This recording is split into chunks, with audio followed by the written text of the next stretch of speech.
Good evening, everyone. So I'm here with you all for the Friday Experts Talk session, which you all know is a part of the ongoing 10 weeks of Yuktahaar project.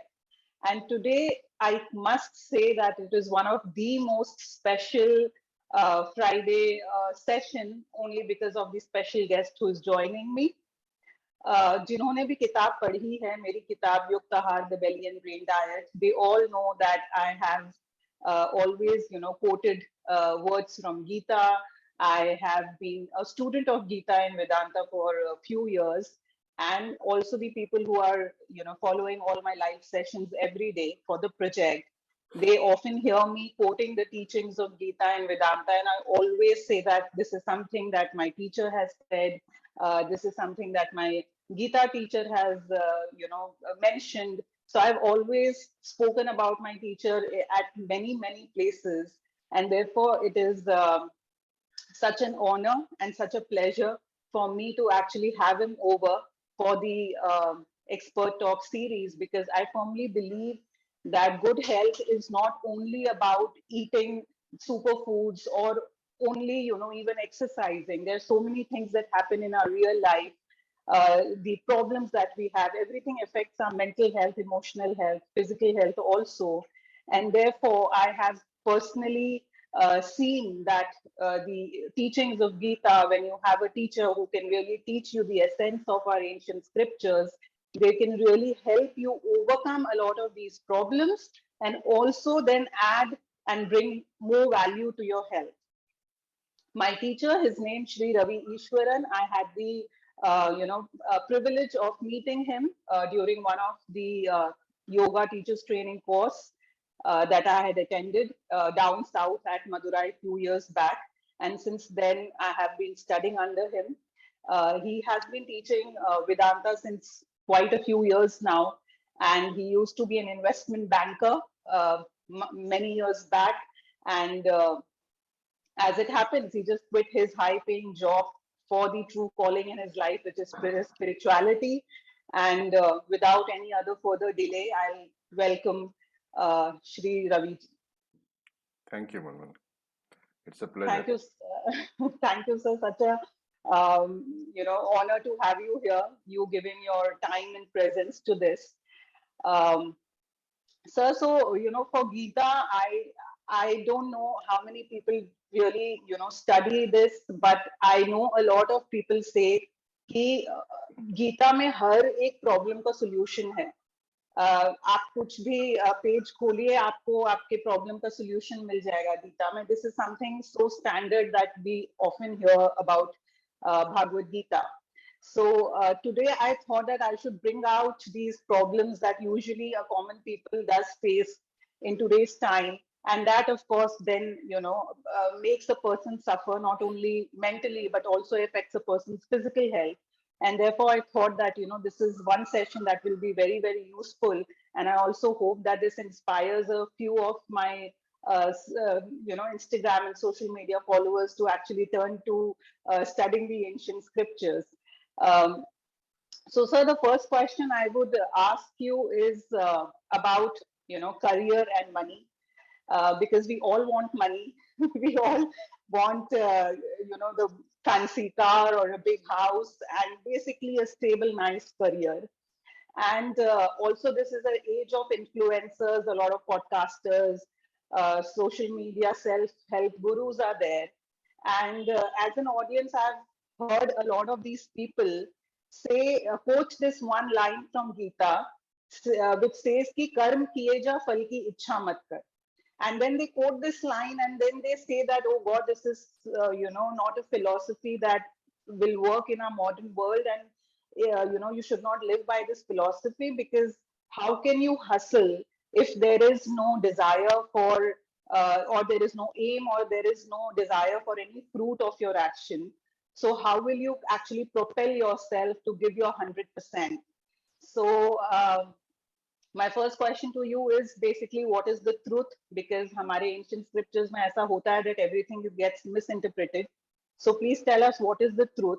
And the second question is then about what is the actual value that we should give to our career, and how much value should we give to it? Is it that hame sannyas le lena chahiye and we should be there with a begging bowl, or it is all good, in terms of Krishna? What does Krishna say? Because he's, like you have said in many sessions, he was the real, original, authentic life coach. So, Yeah. what does he say we should do with the money part? Like, is it something that we should run towards and struggle and hustle, or whatever they say in today's language? Or is it something that we should give up and take sannyas? So, please elaborate on this. Okay. So, कर्म किए जाओ और फल की इच्छा न कर. So yes, that's a very common interpretation Yeah, and completely wrong. So logically, if you think, आप कर्म करने जाओ, you're going to do some action, right? कुछ कर्म करने जाओ. So how do you decide what I will do? Even the very structure of whatever action you're going to do is going to be decided by the fruit of the action, right? What is supposed to be the ultimate objective of the action. Let right. us say, for example, let us take a very mundane kitchen example. I am planning to cook, let us say, paneer makhani. What is the purpose of this action? The final product should be edible. Yeah, And not only should it be edible, when you look at it, it should be, your mouth should water. You should want to have it. It should be desirable. So yeah, that is what is expected of the action. So without this desire, how am I going to even structure the various activities involved in this cooking, right? I have to buy paneer, I have to cut it, I have to mix the appropriate masala, I have to cook it for the correct time, I have to do the presentation such that it looks attractive, you know. So if I say that, I'm not bothered about the action, इच्छा ही नहीं है मुझे कर्म की, so what do? I have no way of structuring the action. I should actually know what is intended from my action. So therefore, you have to modify that statement. Karam ki ichha na kar is not a correct statement. It's not that फल की इच्छा मत कर. phal ki ichha mat kar is also not a correct statement, because हाँ, you should know what the phal is. Right? exactly. What you should not do is to be emotionally attached to that paneer makhani. Right? So Yeah, what I mean is, supposing the makhani turns out to be such that your target audience does not like it, will I be mentally depressed? That is the question. Or, and assuming that I'm a good cook, the makhani turns out to be very tasty and everybody goes gaga about it. Will I go over the moon? So these two are the questions. And remember, it's like two sides of a coin. Person who goes over the moon goes into a depression also as quickly, right? yeah, And I should always remember, when people appreciate my cooking, I should always remember it is the same people who would have expressed their distaste if yeah, things are not gone properly. yeah, What is the best way? Best way is, normally people feel that from the karma phalam, from the consequence of the action, I will get my pleasure. There are very few people who like doing the action. If you ask a cook, for example, a professional cook, he might enjoy cooking. When you ask a normal housewife or a normal cook, he'll say, I have to do it. So he's not getting pleasure out of the action. And that is the problem. I should take pleasure in doing the action competently. My pleasure my happiness comes out of that action itself. I don't depend upon the consequence of that action for my pleasure. So in cooking the paneer makhani, I should enjoy myself. That 45 minutes or 1 hour which I spent, I should enjoy my cooking. And then, if it turns out well and people appreciate it, that is a bonus. The karma phalam pleasure is an additional bonus. But the original pleasure should come out of the karma itself. Because depending upon the karma phalam, the fruits of my actions for my happiness, that is very dangerous for my peace of mind. Because nobody knows how the fruits are going to be. My best effort might might not be good enough. Hmm. Therefore, if I depend only upon the karma phalam, the fruits of the action, I am likely to be disturbed all the time. Yeah. And therefore, let me decide that, okay, I will enjoy the cooking. If it turns out well, great. If it Yes. turns out that people don't like it, I mean, I'll apologize, of course, but it's not going to affect my peace of mind, provided Yeah. I have done my job properly. To my best effort, I have done it. More than Yeah. one's best, nobody can ever do. Yeah. And to be, unhappy about something which is more than your best, it's foolishness because it doesn't change anything in your life. Hmm. That is the same attitude you should have towards your career. Be dedicated. Focus on your career. But don't let your career decide whether you are happy or not. Yeah. Get into your career as an expression of your happiness. Do your job as an expression of the fact that I'm happy. Don't look for happiness in that job. That's the viewpoint of the Gita, and I believe it's a very, very, very practical viewpoint for a person to live in this world. Yeah. So basically, it is not about not having ambition or aim, but it is about giving your best. Of course, you will have a aim only then you can give your best. Yes, Aimless होंगे तो हम लोग कहाँ मतलब वो what exactly, course of action can we take? exactly.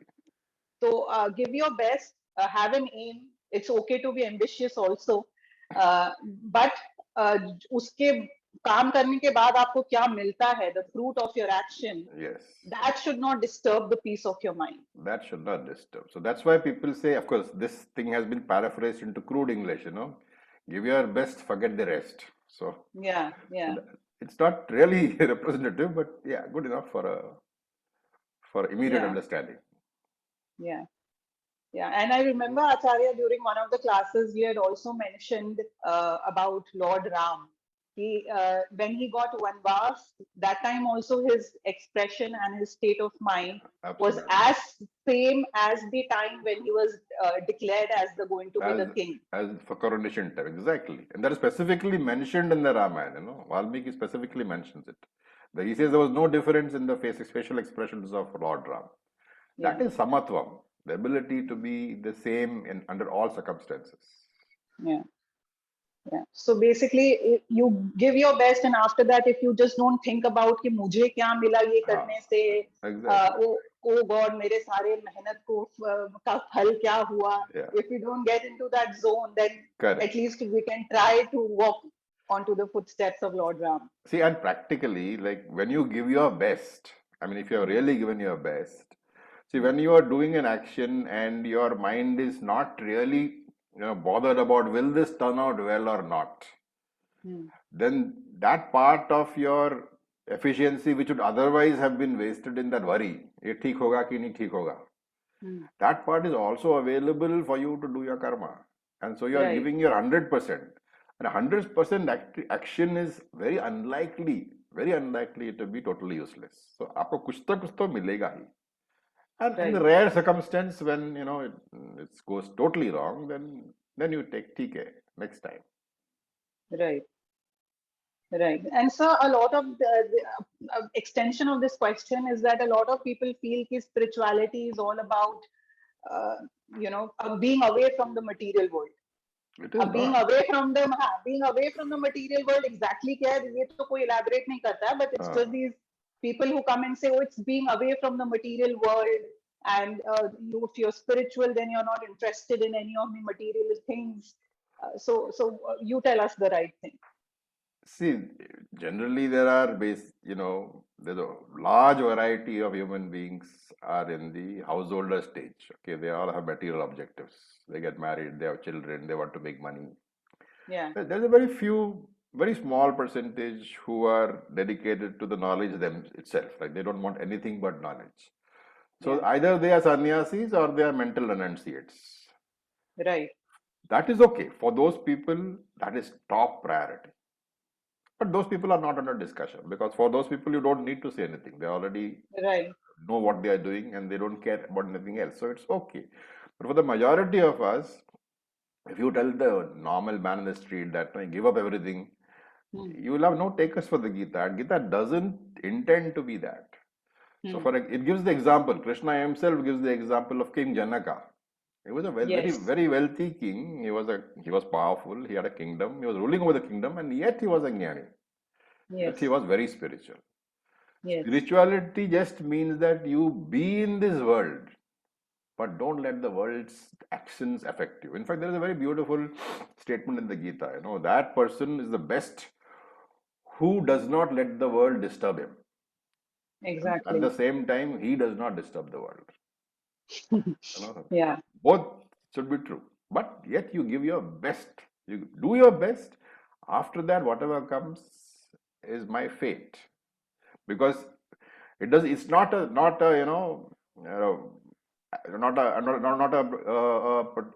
saying that okay, I can't do anything about it. Not a fatalistic attitude at all. Hmm. Because you have done your best already. Hmm. Nobody can do more than the best. If Hmm. after having done the best, which means of course that you can do nothing more, then if something goes wrong, it is pointless worrying about it. So that is attitude. That's why the Hmm. world should not affect me. You should say, I've done my best, it's gone wrong. It's okay. I will examine what went wrong. If I can correct, I will correct. And if I cannot correct, I will accept. Yeah.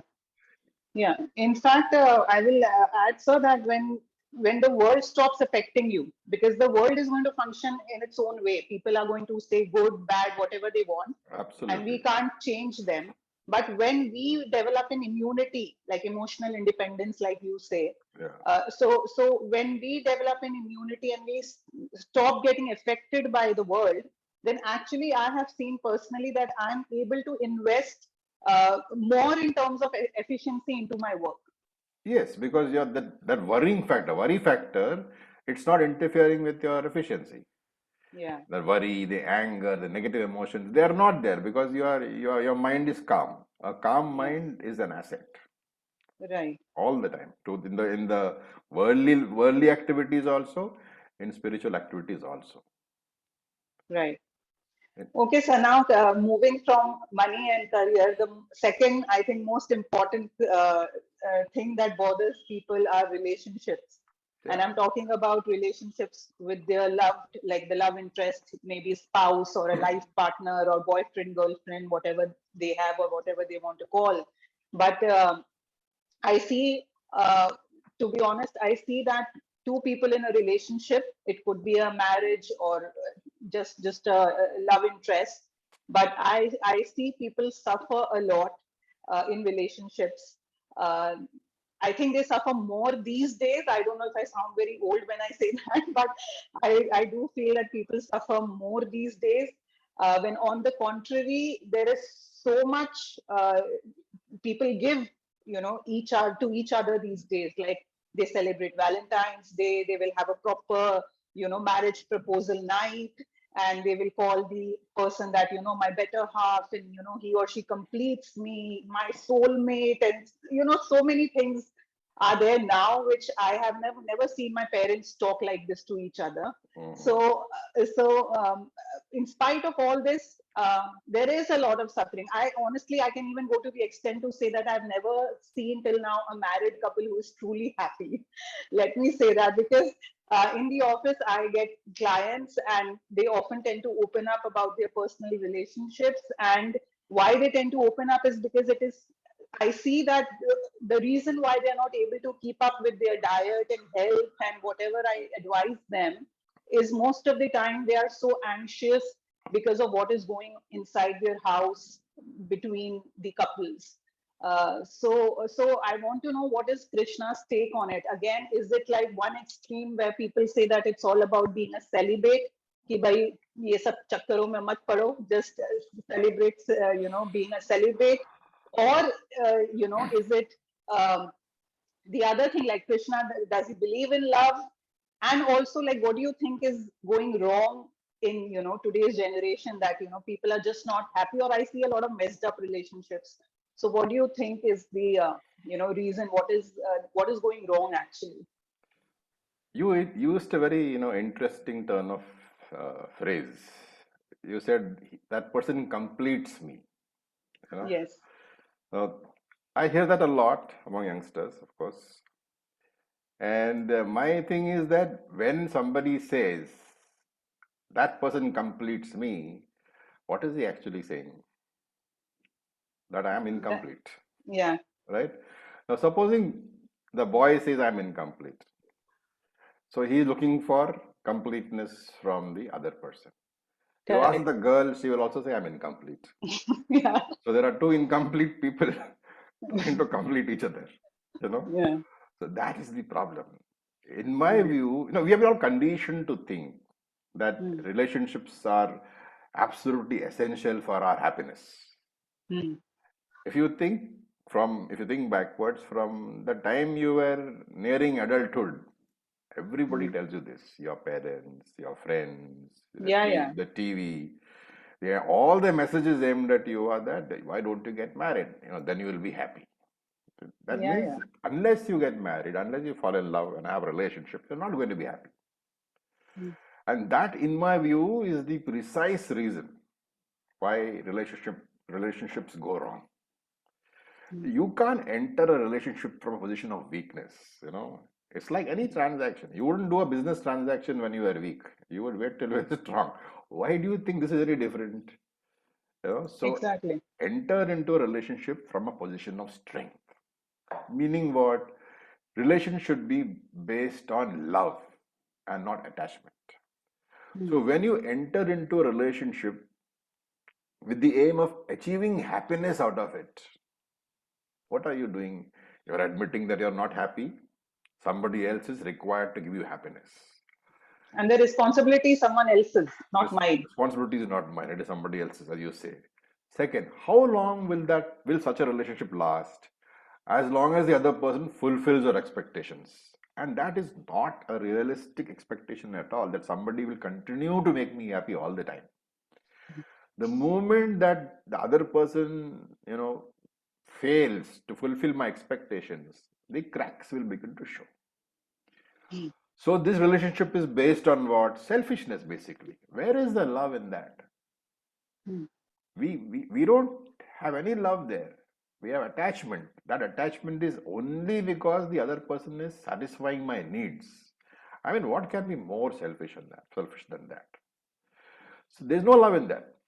And therefore, going by the same point which I mentioned earlier, if I am not happy, how can I provide any happiness to my partner? mm, There is no possibility of such a relationship lasting, excepting like most marriages, as you say, is unhappy compromise due to pressure from society. You have nothing to do, you have nowhere to go, so unhappy. Like you have some children, so because of that, that relationship keeps on going. mm, What log kya bolenge? That is mm, that is the that is the criteria. Log kya bolenge?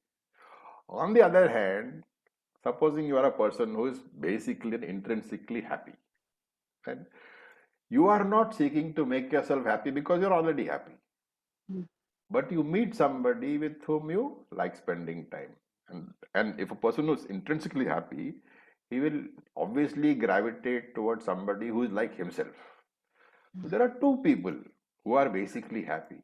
They are not seeking happiness from each other, they are only seeking to share their happiness with each other. See the difference in the two relationships. So yeah. not many people appreciate this, but being happy is a choice that we can make, right? How do we make the choice? We accept that there are shortcomings in our life, we accept that there are negative things in life, we accept that I have to work to change whatever I can, and most importantly, I accept that I may work towards changing whatever I can, but there may be some things which I cannot change. And Mm, that choiceless situation, I make a mental resolution. I will never let such a situation make me unhappy. mm, Being happy is a choice. If you go to one of these uh, old age homes or critical care homes where mm, people are in the last stages of cancer, I don't know if you've mm. ever been there. You'll see that some of those people, knowing that they're going to die in the next 4 weeks, they have a smile on their face all the time. Mm, They refuse to let that thing make you unhappy.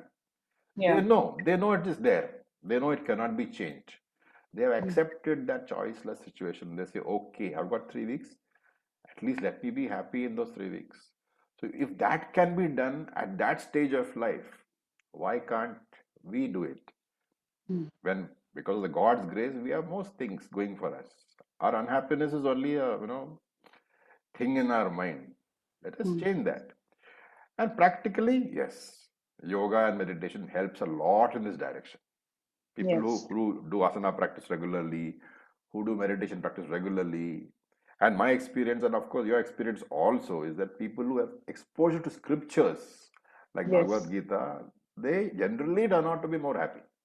Yes. And Bhagavad Gita is not a shastra for old people.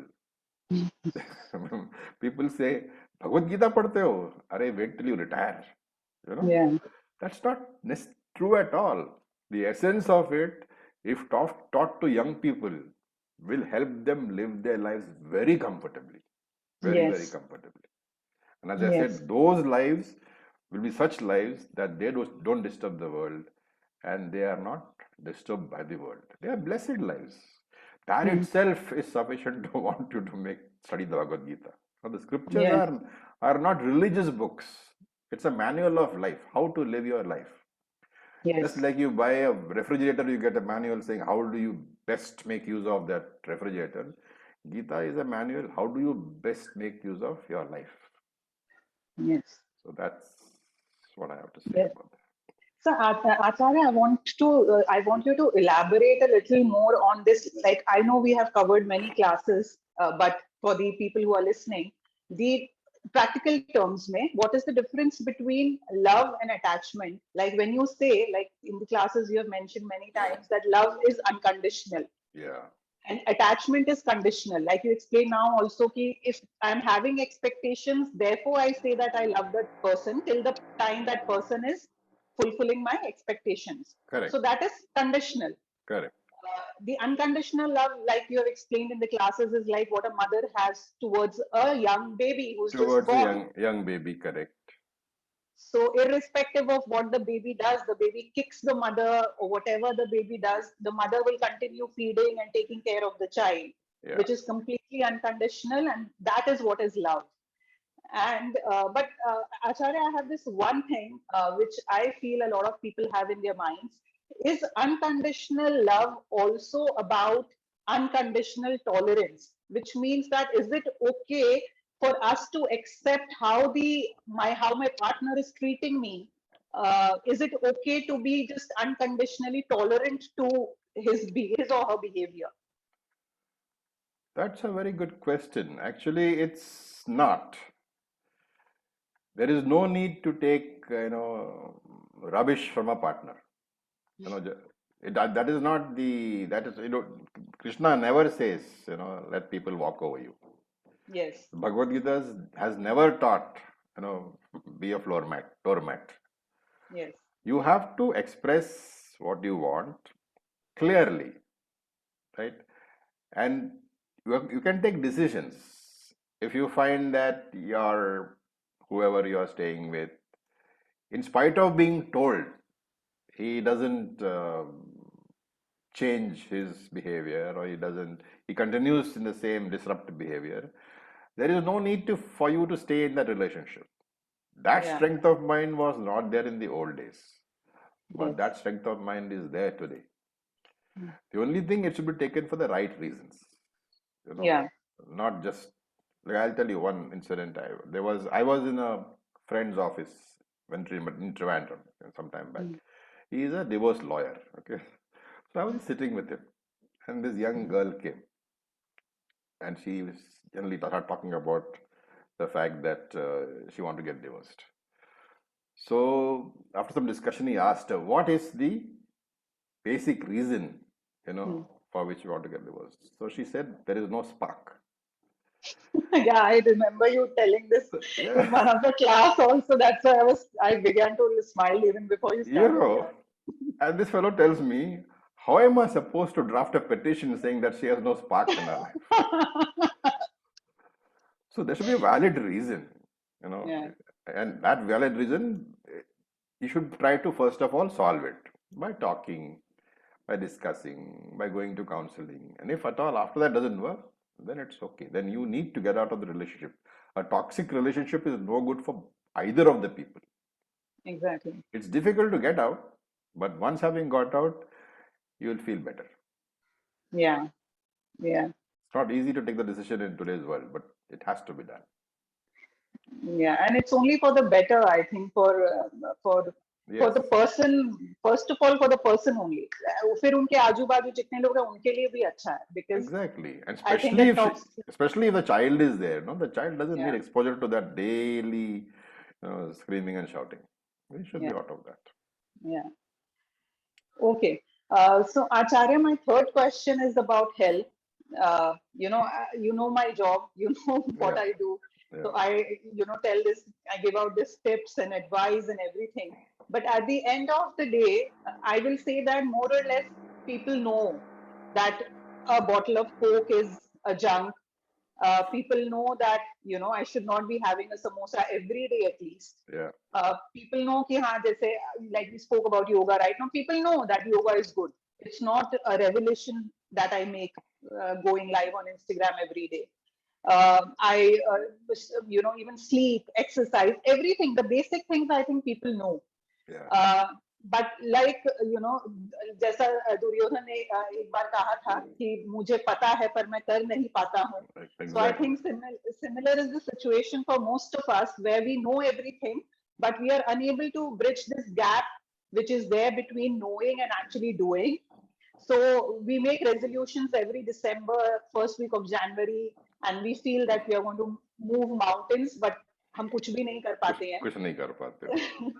So I just want you to tell us, like, for a layman, what are the tips that Krishna gives out for forming our mind, for standing by the decisions we make? कि ऐसा नहीं है कि बहुत कुछ करना है, पर at least जो हम सोचते हैं उतना तो हम कर पाएं. Okay, so the line you quoted, it was bang on dot. Duryodhan says that Janami dharma name pravritti. Yeah, yeah, I know what is dharma, but I can never do it. yeah, And he says, Janami adharma name nivrittihi. I know what is adharma, but I cannot refrain from doing it. yes, The thing is, afterwards he says that there is some external power in my heart which makes me do all these things. And that's the first two sentences all of us can relate with. mm. In fact, the third sentence also, that I am made to do something by somebody else. That is also, I think, a common understanding. कि मैं नहीं करता हूँ यार, भगवान करता है through me. The Lord is doing all these things through me. हाँ, बोलते बारिश हो रही थी तो नींद नहीं खुली, ये हो Now, गया तो ये हो गया. We always blame we always situation. blame situations and other forces. Okay. So in the Gita, Krishna clarifies that there is no external power at all. It is the power of raga dvesha, attachment and aversion, which makes people act in this manner. Why is this so? Because most of us, don't think about all these things. In fact, if you tell somebody that you should not act according to your likes, 70% of the people you talk to will be astonished. They say, why should I not act according to my likes and dislikes? I'll not do what I don't like and I will do what I like. That is the common thing, right? And more so, I think nowadays with the millennial generation, though I'm sounding very old, but I think more so because nowadays it's all become about, do what you like. Do what you like. Okay, now this is exactly why these problems are there. Because what happens is, because of this constant hammering in by everybody saying that you should do what you like, you should not do what you don't like, don't let somebody else tell you what to do. We fail to realize that almost all our actions today are driven by likes and dislikes, by raga and dvesha. The problem with that is, some of us have the discriminative ability to analyze and know that what we are doing is not correct. Yes, some of us have that. And even among the some of us who have that, most of us, while we realize that what we are doing is not correct, we do not have the willpower to stop the incorrect action. That is because your attachment to that thing is so strong, right? And some of us, of course, don't even have that discriminative power. And therefore, they don't understand at all that going by likes and dislikes can lead us to a lot of problems.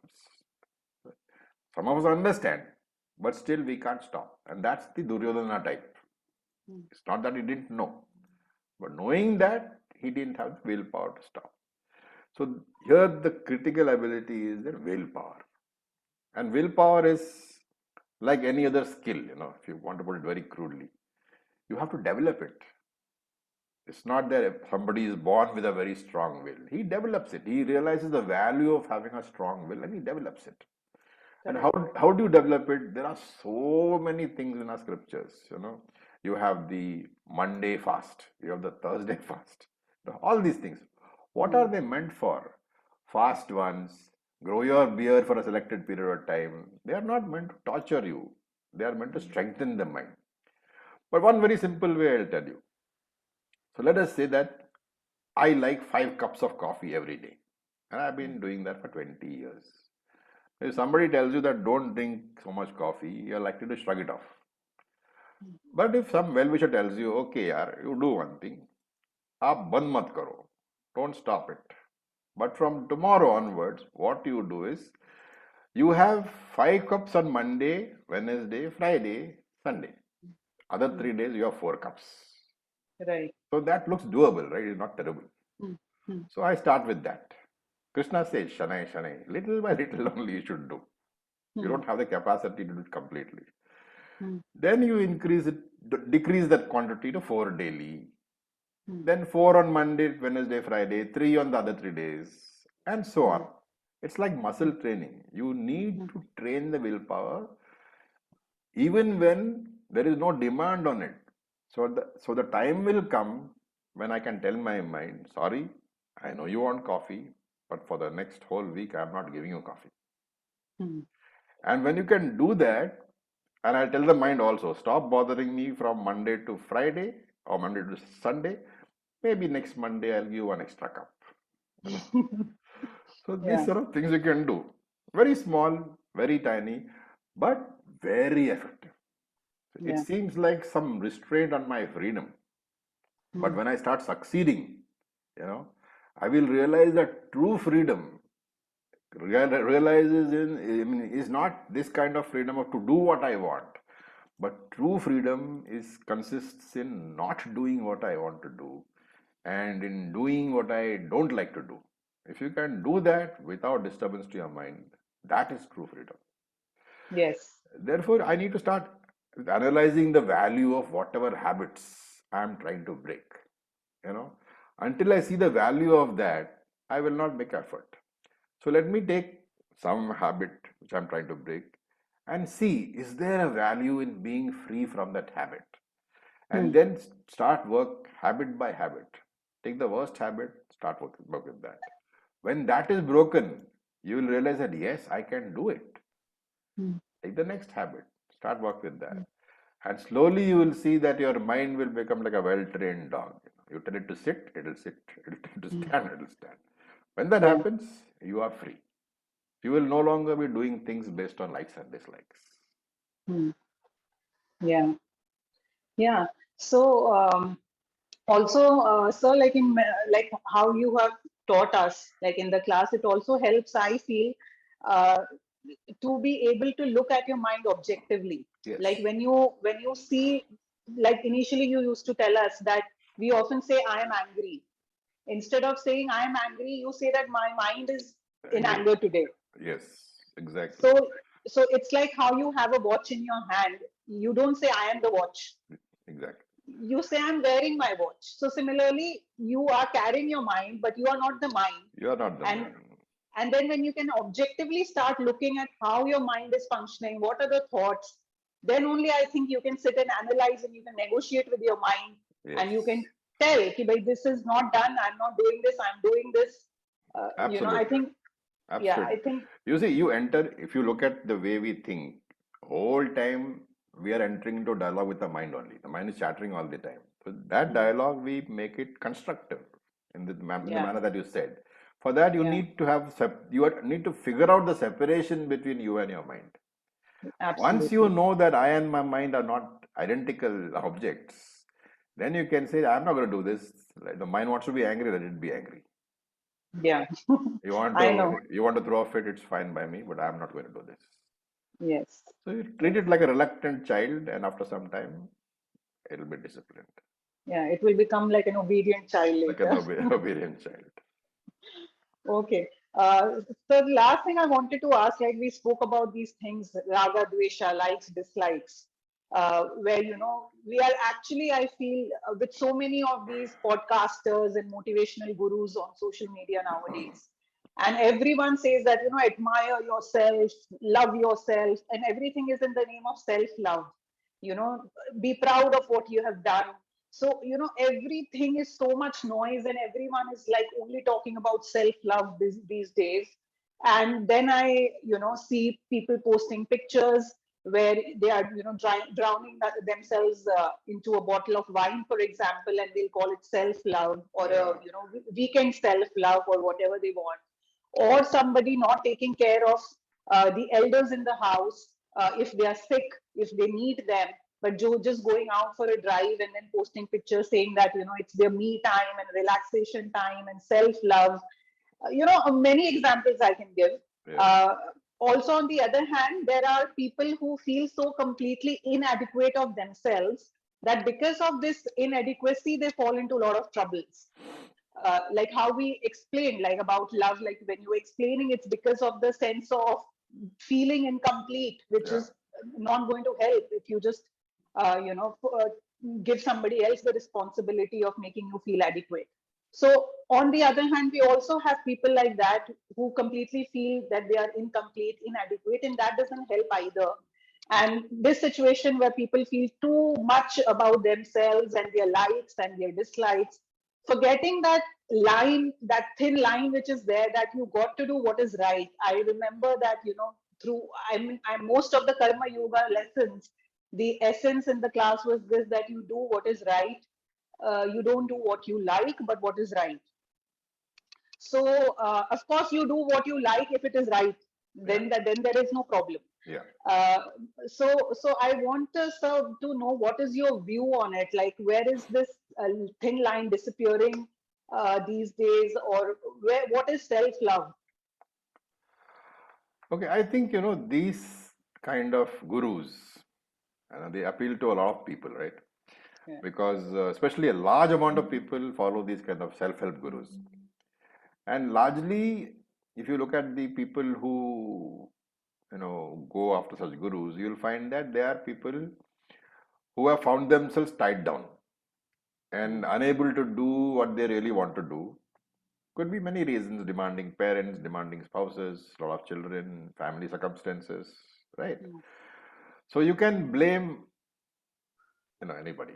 My father is like that, my mother is like that, my husband is like that, wife is like that, children are there, relatives are there, I have to run the house.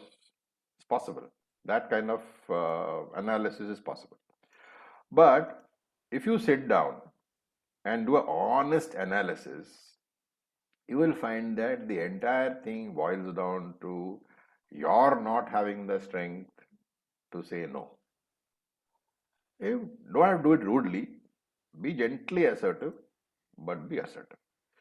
If I can't do that, then this kind of a teacher or a guru has a great appeal to me because he's instigating rebellion, mm, which is rebellion is it's a reaction. mm. You are assertively saying no or gently saying no, firmly saying no is an action. So there is difference between a reaction and an action. And these gurus have, of course, they are smart. They give the label of self-love. Mm, This self-love, the term itself is extremely manipulative. Because you can ask, what is this self mm. that you're talking about? Yeah. Being selfish to the core and constantly focused on yourself, is that self-love? That is not self-love. That is self-obsession. It is a material of which people like Hitler are made of. You know, Exactly. what I do is I don't care what other people do. It's most tamasic. Mm, When one loves oneself, you know, The Swami Dayananda had a term, understanding the value of a value. Hmm. He said, so when one loves oneself, I should be able to appreciate that it is because of the fact that a lot of people in my life have loved me unconditionally. My parents have loved me, my mother has loved me, my father has loved me, my brother and sisters have loved me, friends have loved me. It is because of all that love that I am able to take some decision today. That I am able to say that yes, I have a good image of myself. Hmm.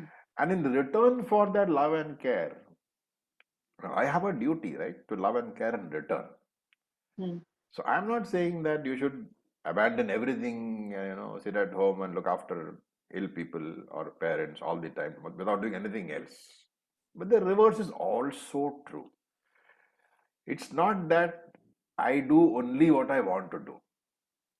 As we saw in the earlier discussion, that if I do only what I want to do, it is not because of love, but because of attachment. Yeah. Attachment is not the hallmark of a strong mind. Attachment arises out of a weak mind. So Hmm. solution here is the same. Work towards a strong mind. When you have a mind which is well trained, it is your servant. So Hmm. you can then do whatever you want to do. More importantly, you can also do whatever you have to do. The balance Hmm. lies the balance in my life comes when I can do not only what I want to do, but I also can do without any resentment what I have to do. It is Right. it is for this that in the sixth chapter Krishna says, a well-trained mind is your best friend. Hmm. An untrained mind is your worst enemy. So Enemy. use the mind to raise yourself to get to your highest potential. Don't use it to degrade yourself. Hmm. So that is the only answer I have to give to the self gurus. Yeah, I think it's very important to analyze, be discriminatory, like you said initially, Yeah. uh, and analyze what we are doing. Are we just blindly? Doing something. Have I analyzed? Am I doing the action out of a position of understanding, or I'm doing because I'm impressed by somebody? Exactly. Yeah. Okay. Thank you so much, Acharya, for giving your time. Thank you. And thank you. And I really hope that people take inspiration from this. And Ravi ji takes these classes which are completely online. So I'm doing everything, all the classes online with him. And of course, he's like excellent, as I always mention about him in all my live sessions also. So, if you do feel inspired to learn more about our scriptures, know more about Gita, then do write to me and I'll be more than happy to, put you in touch with him. Okay, sir. Okay. Thank you so much. Om